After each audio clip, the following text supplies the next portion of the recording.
नमस्कार साथियों, आप सभी का एक बार फिर से हमारे यूट्यूब चैनल पर बहुत बहुत स्वागत है।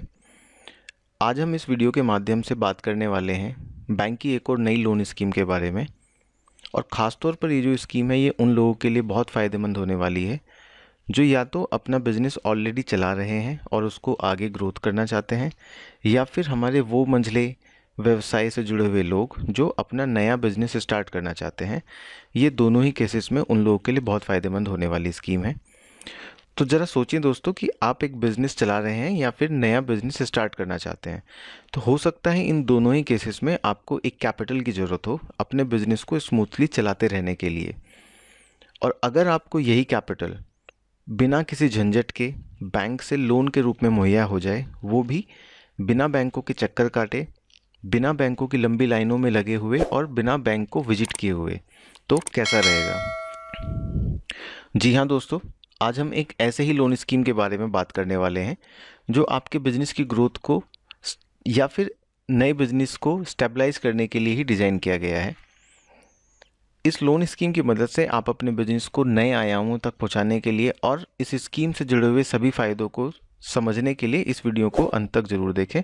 और इस वीडियो को लाइक करें, हमारे चैनल को ज़रूर सब्सक्राइब करें। तो चलिए दोस्तों, सबसे पहले हम लोग जान लेते हैं कि इस स्कीम को बेसिकली जो डिज़ाइन किया गया है ये किसके लिए किया गया है और इस स्कीम का पर्पज़ क्या है। यानी कि अगर हम सरल भाषा में समझने की कोशिश करें तो कौन ऐसे लोग हैं या कौन से ऐसे व्यवसाय हैं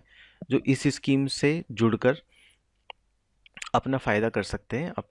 और कौन कौन से बिजनेसेस हैं जो इस स्कीम के अंदर एलिजिबल हैं लोन लेने के लिए।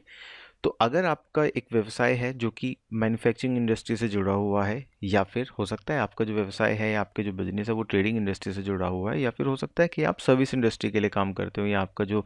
नया बिजनेस है वो सर्विस इंडस्ट्री से जुड़ा हुआ है, तो इन तीनों ही स्कीम्स के अंदर, इन तीनों इंडस्ट्रीज़ के अंदर आप इस स्कीम में से जुड़कर नया लोन ले सकते हैं और अपने व्यवसाय को आगे बढ़ाने के लिए काम कर सकते हैं। अब अगर आप इन तीनों इंडस्ट्री में से किसी भी एक इंडस्ट्री में हैं और इस स्कीम के अंदर लोन ले लेते हैं, तो सबसे पहले आपको ये जानने की ज़रूरत है कि आपकी एलिजिबिलिटी का क्राइटेरिया क्या होने वाला है। यानी कि अगर बैंक, यानी कि पंजाब नेशनल बैंक अगर आपको लोन देगा तो किन किन चीज़ों के मापदंड पर आपको पहले परखेगा कि आप एलिजिबल हैं कि नहीं हैं, तो वो हम चलिए अब डिस्कस कर लेते हैं। तो सबसे पहले बेसिकली एग्जिस्टिंग कस्टमर्स, यानी कि अगर आप पंजाब नेशनल बैंक के एग्जिस्टिंग कस्टमर हैं तो ये स्कीम आपके लिए है। यानी कि ये जो स्कीम है नए कस्टमर्स के लिए नहीं है, यानी कि आपका कम से कम पंजाब नेशनल बैंक के साथ में हो या करंट अकाउंट आपका चल रहा हो तो वहाँ पे आप एलिजिबल हो जाते हैं। और ये जो स्कीम है बेसिकली अगर हम बात करें पंजाब नेशनल बैंक की डीजी एमएसएमई लोन स्कीम है, और ये स्कीम डिजिटल लैंडिंग के रूप में ही आपको फाइनेंस देगी। यानी कि किसी भी तरीके से आपको ब्रांचों को विजिट करने की ज़रूरत नहीं है, ब्रांचों में लंबी लंबी कतारों के अंदर धक्के खाने की ज़रूरत नहीं है। जितना भी प्रोसेस है इस स्कीम का, डॉक्यूमेंटेशन का या लीड सबमिशन का, वो सब डिजिटली हो जाएगा। जो दूसरी एलिजिबिलिटी क्राइटेरिया वो ये है कि कम से कम आपका एक करंट अकाउंट होना ही चाहिए, सोल प्रोप्राइटरशिप फॉर्म में होना चाहिए, जो कम से कम पिछले 12 महीने से आपका पंजाब नेशनल बैंक के साथ में चल रहा हो, केवाईसी कंप्लाइंट होना चाहिए। आपकी जो एज ग्रुप है, यानी कि प्रोप्राइटर की, उस बंदे की, उस बोरोवर की जो इस स्कीम में लोन लेना चाहता है, उसकी उम्र कम से कम 18 से 65 वर्ष की आयु के बीच में होना चाहिए। इस स्कीम में बेसिकली अगर आप लोन लेते हैं तो आपका प्रेजेंटली कोई भी फंड बेस्ड बिजनेस लोन नहीं होना चाहिए, ना सीसी ना ओडी, किसी भी फॉर्म में आपका लोन नहीं होना चाहिए, ना पंजाब नेशनल बैंक के साथ में, ना ही किसी और अन्य बैंक के साथ में। और ये जो चीज़ है ये आपके सीआईसी यानी कि जो सिबिल स्कोर होता है बेसिकली उसके असेसमेंट के आधार पर ये डिसाइड किया जाएगा कि क्या आपका कोई एग्जिस्टिंग रिवॉल्विंग नेचर का अकाउंट चल रहा है या नहीं चल रहा है। दूसरी तरफ अगर हम बात करें तो पंजाब नेशनल बैंक के ही दूसरे जो अन्य प्रोडक्ट्स हैं जैसे कि पीएनबी जीएसटी सहाय, ई मुद्रा या प्री अप्रूव्ड पर्सनल लोन, अगर आपका इन तीनों स्कीम्स के अंदर में कोई भी एक्टिव अकाउंट ऑलरेडी चल रहा है तो भी आप इस स्कीम में यानी कि डीजी एमएसएमई लोन स्कीम के अंदर अपना बिजनेस लोन लेने के लिए एलिजिबल नहीं होंगे। जितने भी customers, existing customers already pre approved business loan, जो पंजाब नेशनल बैंक का एक प्रोडक्ट है जिसमें वो बिजनेस लोन मुहैया कराता है, डिजिटल फॉर्म में कराता है, तो अगर आपका एक ऑलरेडी लोन वहाँ चल रहा है तो आप एलिजिबल नहीं हैं। और अगर आप जीएसटी रजिस्टर्ड एंटिटी हैं तो जीएसटी रजिस्टर्ड एंटिटी को 10 लाख रुपए तक का ही लोन इसके अंदर आपको मिलेगा। अगर 10 लाख रुपए से ऊपर का लोन आप लेना चाहते हैं और आप जीएसटी रजिस्टर्ड हैं तो पंजाब नेशनल बैंक की एक और यूनिक स्कीम है जिसको हम ई जीएसटी एक्सप्रेस के नाम से जानते हैं। तो आपको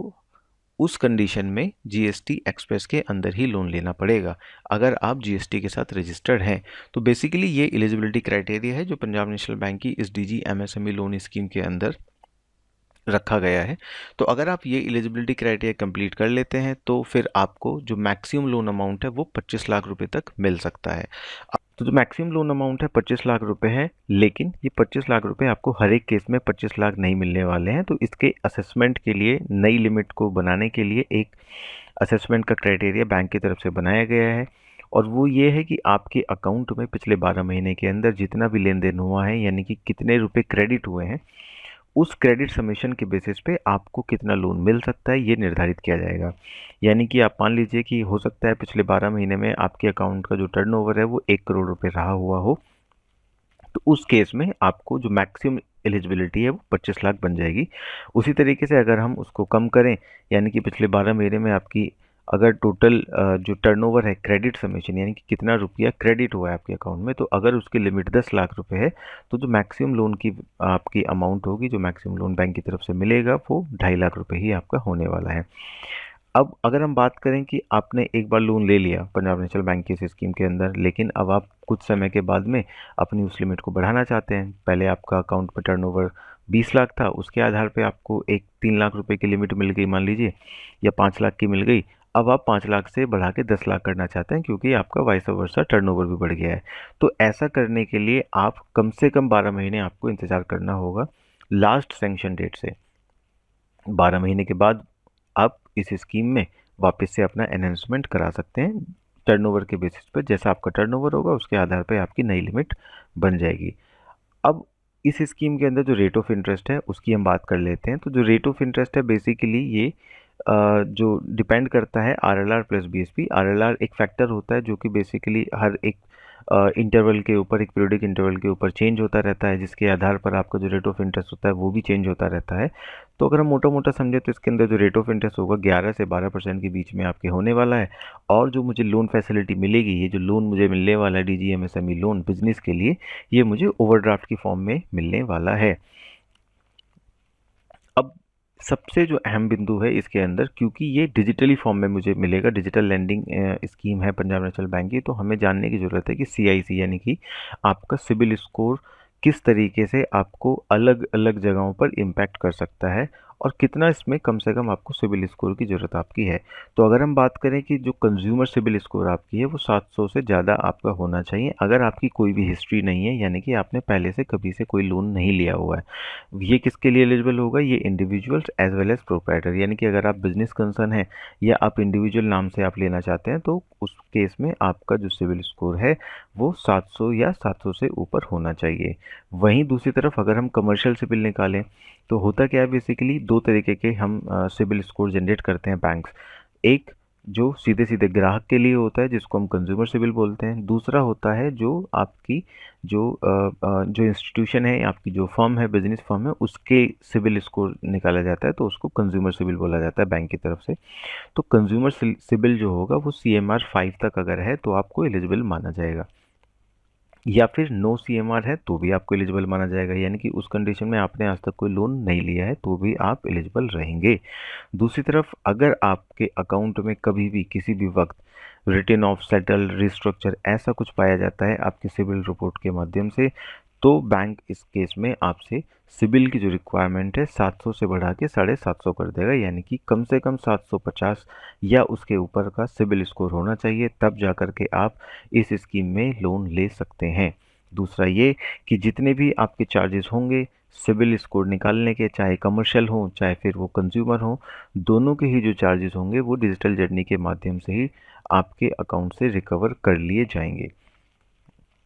अब हम बात करते हैं कि अगर हम इस स्कीम के अंदर लोन लें तो हमें किस तरीके से सिक्योरिटी क्या देनी होगी, कितना रुपए तक के हमें कोलेट्रल देने की ज़रूरत है कि नहीं है। तो जो सबसे बेहतर और सबसे जो इम्पोर्टेंट इस स्कीम का एक मुख्य बिंदु है हम सभी भाइयों के लिए जो छोटे मंझले व्यवसाय से जुड़े हुए हैं, वो ये है कि आपको इसके अंदर किसी भी तरीके से कोई भी इमूवेबल प्रॉपर्टी यानी कि मकान को मॉर्गेज कराने की ज़रूरत नहीं है। आपको इसके अंदर थर्ड पार्टी गारंटी देने की ज़रूरत नहीं है। यानी कि अगर आप इस स्कीम के अंदर लोन लेते हैं तो जो सरकार की एक स्कीम है सीजीटीएमएससी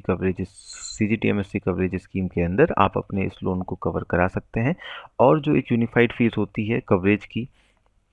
जो government of India he decide करती है, उस अमाउंट को पे करके आप अपने इस स्कीम को सिक्योरिटी के अंदर कवरेज करा लेते हैं और आपको किसी भी तरीके की अन्य कोलेट्रल सिक्योरिटी देने की ज़रूरत है नहीं।